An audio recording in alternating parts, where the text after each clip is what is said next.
Hello students, मैं रजत राजपूत स्वागत करता हूं आपके अपने चैनल आरआर कोचिंग क्लासेस में। तो कैसे हैं स्टूडेंट्स? उम्मीद करते हैं बढ़िया होंगे और तैयारी को ज़बरदस्त तरीके से कर रहे होंगे, क्योंकि अब की बार जो है हमें 90 पार करना है। तो जो भी स्टूडेंट्स जिनका भी टारगेट है कि वो बोर्ड 2024 में यूपी बोर्ड 2024 में 90 प्लस टॉप करना चाहते हैं, तो उनके लिए बहुत ही महत्वपूर्ण वीडियो है और बहुत ही महत्वपूर्ण क्लास है। तो जल्दी से फटाक से, अगर आपको नींद आ रही है तो वहाँ से हट के तुरंत कॉपी वापी लेकर बैठ जाइए, क्योंकि मैं यहाँ पर जो भी बोलूँगा वो आपको लिखना है।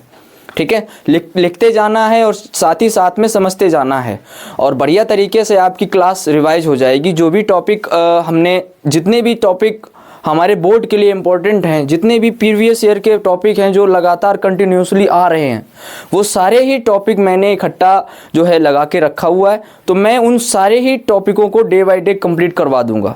ठीक है, हमारा जो टारगेट है, हम जानते हैं कि जो हमारी परीक्षा है, परीक्षा की डेट तो सबको पता होगी कि 22 फरवरी से जो है एग्ज़ाम हमारा स्टार्ट है, और 22 फरवरी है और आज जो है हमारा 2 तारीख हो चुका है, यानी 2 जनवरी। अब 2 जनवरी है तो इसका मतलब ये है कि अब समय बहुत ही कम बचा हुआ है।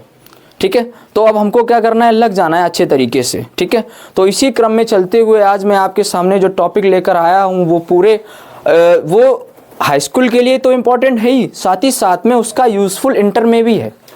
तो यहाँ पर अगर हम देखेंगे तो जो हमारा इम्पोर्टेंट टॉपिक है वो है 3 नंबर का। ठीक है, तो हमारे जो टॉपिक का नाम है वो नाम है ओम का नियम।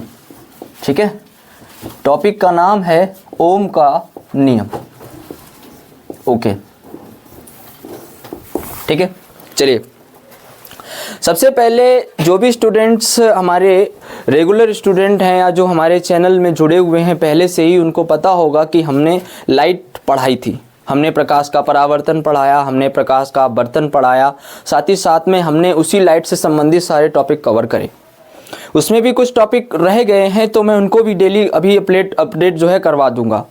अभी यहाँ पर हम जो आपके सामने टॉपिक लेकर आए हैं वो इलेक्ट्रिसिटी का लेकर आए हुए हैं। इलेक्ट्रिसिटी में एक वैज्ञानिक थे जिनका नाम था ओम।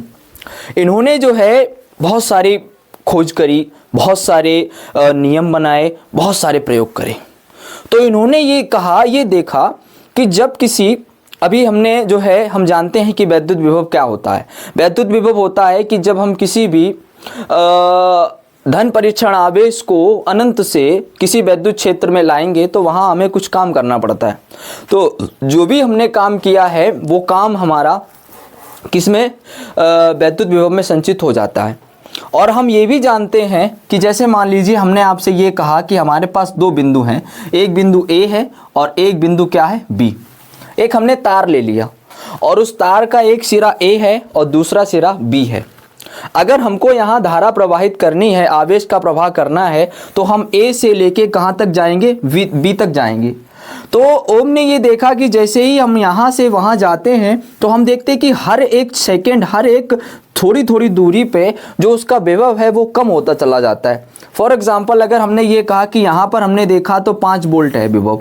ओके, अब जैसे जैसे हम आगे जा रहे हैं, यहाँ पहुँचते पहुँचते यहाँ विभव कितना रह गया, 4 वोल्ट।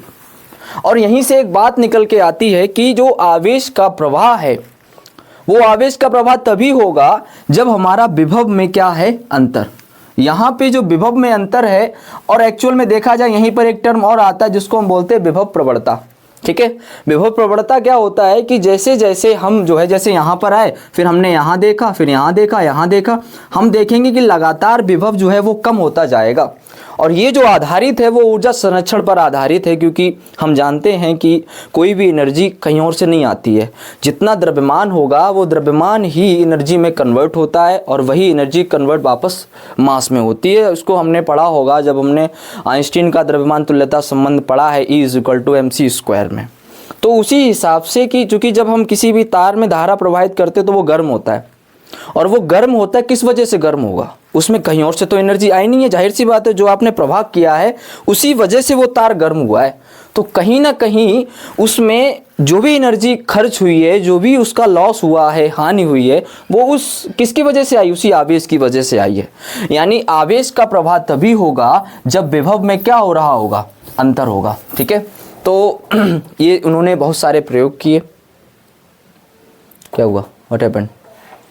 ओके, तो सभी लोग जिंदा हैं। ओके, तो हमने देखा कि अगर जब तक आपके विभव में परिवर्तन चेंज होते जाएगा पोटेंशियल उसका, तभी उसमें जो है धारा जो है आगे बढ़ती चली जाएगी। इस बात को ओम ने बहुत ही किया, उन्होंने बहुत सारे प्रयोग किए। फिर उन्होंने ये कहा कि यदि कोई चालक है, ठीक है, अच्छा, कई सारे बच्चे कंफ्यूज रहते हैं कि सर चालक, अचालक एंड अर्धचालक। तो अगर आपको इससे संबंधित कोई वीडियो चाहिए है, जैसे कोई भी डाउट है आपका कि चालक क्या होता, सर अचालक क्या होता, अर्धचालक क्या होता, इससे संबंधित अगर कोई भी डाउट है तो उसको कमेंट में लिख दीजिएगा। अगर मैं देखूंगा ज़्यादा कमेंट आए तो मैं फिर उससे दोबारा से वीडियो बना दूंगा, ताकि वो भी आपके लिए यूजफुल हो जाएगा। ठीक है, तो हमने ये देखा, हमने नहीं, सॉरी, हम तो बहुत ही अभी कौन है, हम ये वैज्ञानिक हैं, उन्हीं के लिए हम परिभाषित कर रहे हैं। उन्होंने ये कहा कि यदि भौतिक अवस्थाएं अपरिवर्तित रहे, है ना, भौतिक अवस्थाएं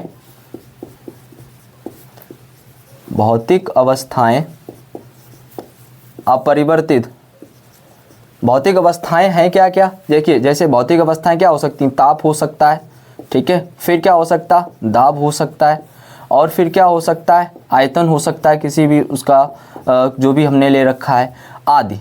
आदि लगा दो, आदि का मतलब ये है कि जो भी रह गया होगा वो आदि में आ गया होगा। ठीक है, उन्होंने बोला कि यदि भौतिक अवस्थाएं ताप, दाब आदि क्या रहे, अपरिवर्तित रहें, अपरिवर्तित रहें, तब किसी चालक का विभव उसमें प्रवाहित, तब किसी चालक का विभव उसमें प्रवाहित धारा के अनुक्रमानुपाती होगा।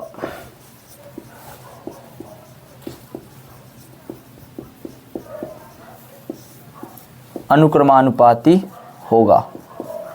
अब यहाँ से कैसे बात बनी, चलो मार्कर का पेन चेंज कर लें। पहले हमने ये कहा, पहले दोबारा से पढ़िएगा कि भौतिक अवस्थाएं, अब बोर्ड कॉपी लिखने का मतलब ये नहीं कि जैसा हमने रट्टा मारा हम वैसे ही छाप दें।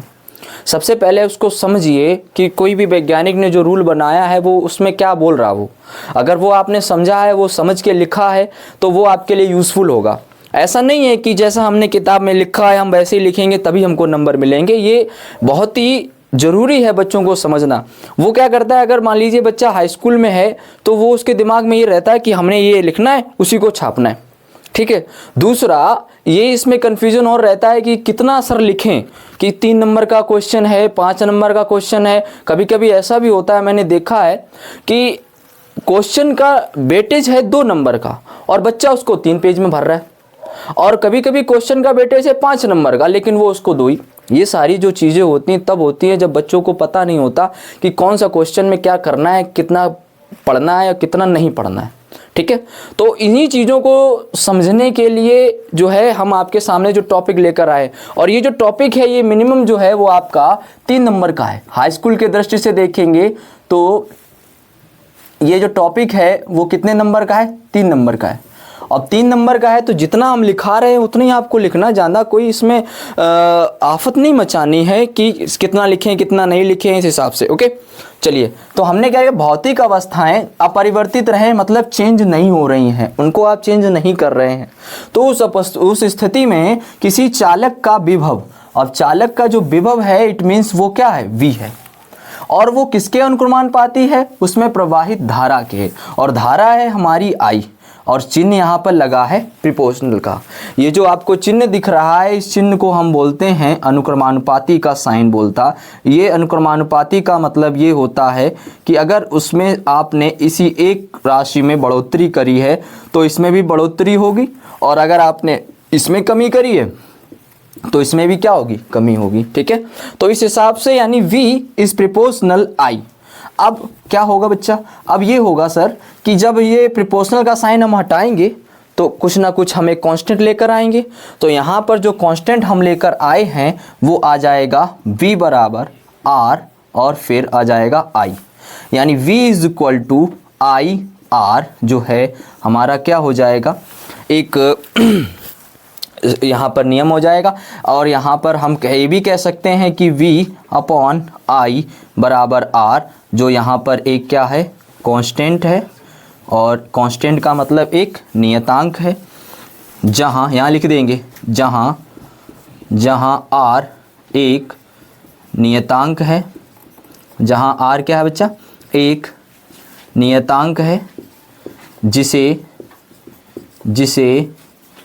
वैद्युत प्रतिरोध,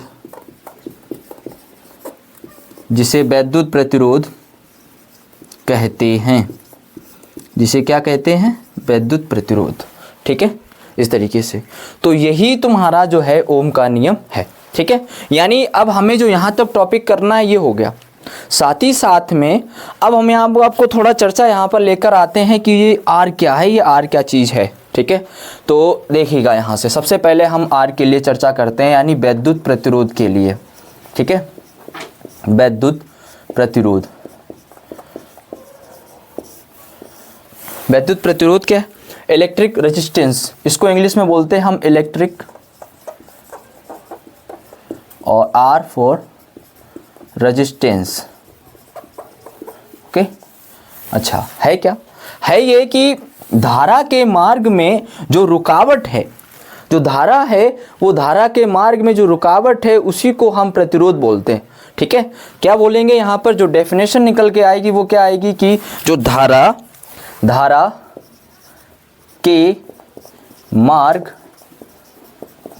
के मार्ग में रुकावट या अवरोध, रुकावट भी बोल सकते हैं उसको, अवरोध भी बोल सकते हैं ना, अवरोध को क्या बोलते हैं बच्चा, वैद्युत प्रतिरोध, वैद्युत प्रतिरोध कहते हैं। ठीक है, अच्छा, इसे कैपिटल आर से प्रदर्शित करते हैं, इसे कैपिटल आर से प्रदर्शित करते हैं, और इसका मात्रक जो है, इसका मात्रक ओम, क्योंकि इसको खोजा इन्होंने वैज्ञानिक ने था तो इसीलिए। ठीक है, तो इसका एक साइन होता है, इसको ऐसे प्रदर्शित करते हैं, इंग्लिश में इसको लिखते हैं ओम। ठीक है, होता है। तो अगर हम यहाँ से R के निकालेंगे तो R बराबर क्या हो जाएगा हमारे पास, R बराबर हो जाएगा बच्चा B अपॉन आई। ठीक है, और B अपॉन R आई है तो ये मात्रक क्या हो जाएगा, ओम हो जाएगा यहाँ पे। ठीक है, आई होप हमने आपको जो टॉपिक समझाया है, लिखाया है, तो वो आपको समझ में आया होगा। और अगर टॉपिक समझ में आया है तो उसको क्या करेंगे, ढंग से चैनल को सबसे पहले सब्सक्राइब करेंगे, और साथ ही साथ में अगर पसंद आया है, कुछ भी समझ में आया तो उसको लाइक कर देंगे। देन और आज के लिए इतना ही। कल दोबारा फिर से हम लोग इसी टाइम पे उपस्थित होंगे, जहाँ पर मैं आपके लिए दोबारा से एक नया वीडियो लेकर उपस्थित होऊंगा, जहाँ दोबारा फिर हम कल एक नया टॉपिक लेकर आए हुए होंगे। ओके, तब तक के लिए जय हिंद।